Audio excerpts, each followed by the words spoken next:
Hello mga ka-freshness, for today's video, kakain nga tayo ngayon ng itong beef mommy overload. Grabe naman talaga, napakarami naman talagang laman nitong mommy nila dito. Talagang yung isang order nila ay talagang busog na busog ka. O ayan diba? Ang dami, sobra. Ayan na nga, nag-umpisa na nga akong kumain. At inumpisahan ko nga tong kainin tong litin nila na napakalambot. Mas malambot pa sa daliri ng kapitbahay yung badin. Ay, charot. At yung noodles nila, agoy, napakasarap naman talaga ng noodles nila dito. Kaya naman di ako nagtataka, napakarami talagang taong mayat maya pumupunta dito at kumakain. Ito nga yung tuwalya ng baka, sinimulan ko na rin kainin. Ay grabe ka, sarap naman talaga. Mga ka-freshness, mainit pa ito pero hindi ko na talaga napigilan ng sarili ko, kaya talagang nilantakan ko na talaga kahit mainit pa, kahit nagkakapaso-paso na talaga yung dila ko. Sobrang init niya. Grabe yung init, promise. Pero dahil gustong gusto ko na talagang tikman itong mami na to, dahil maulan, hindi na nga ako nagbihis, dumiretso na lang ako ng palengke kasi nga nagutom na ako. Hindi naman talaga ako lumalabas tuwing off ko. Pag pupunta lang ako ng palengke, ganyan, yun lang naman talaga ang kaligayahan ko. Tsaka itong pagkain.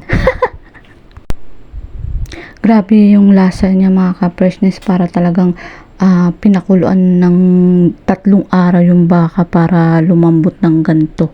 Tapos nanunuot talaga sa sabaw yung pinakalasa niya.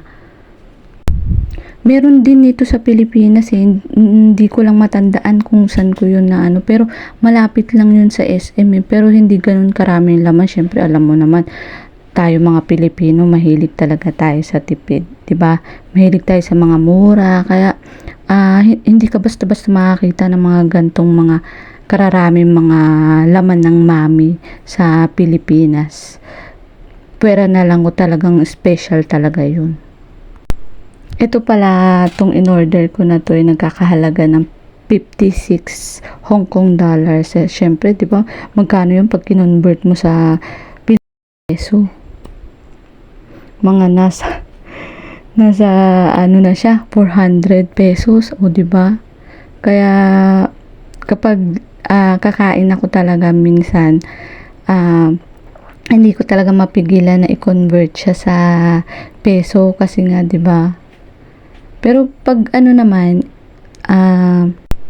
iniisip ko na lang, syempre pagkain yan, sabi nga nila, 'di ba, magtipid ka na sa lahat, wag lang sa pagkain, lalo't ikaw ang naghahanap buhay. Tsaka hindi ko naman to laging ginagawa. Kumbaga lang to, siguro sa ilang taon ko nagtatrabaho dito, siguro mga 3 beses lang ako dito kumain ng mami. Ito nga palang mami na to nilagyan ng konting anghang. Kasi meron sila ditong chili garlic. Ewan ko kung ano yun, chili sauce.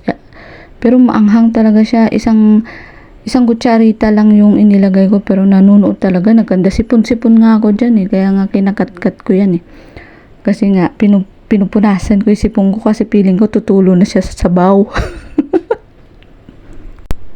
Ayun na nga, kinain ko na nga itong beef balls na halos muntik-muntikan ko lang madiretsong malunok. Pero ang sarap niya, grabe. Yan, pinagpapawisan na ako that time. Kasi nga nararamdaman ko na yung anghang. Namumula na nga ilong ko. Feeling ko nga parang lalong lumalaki yung ilong ko nung kinain ko. Hinigup-higup ko yung sabaw. Pero okay lang kasi pinagmamalaki ko yung ilong ko na yan. Kaya kahit sabihin pa nila na mayroong mga pampatangos na ginagawa, mga ino-offer sa akin via online, hindi talaga ako pumapayag. Pati yung mga pampaputi tsaka pampakinis. Kasi ako, sabi ko sa sarili ko, kontento na ako kung anong katawan, tsaka kutis, tsaka kung ano itsura ng mukha ko. Kaya kung meron mang mga tao na gustong pagandahin ng mga sarili nila, wala naman tayong pakialam dun as long as kaya nilang magbayad. Tsaka sarili naman nila yun eh. 'Di ba?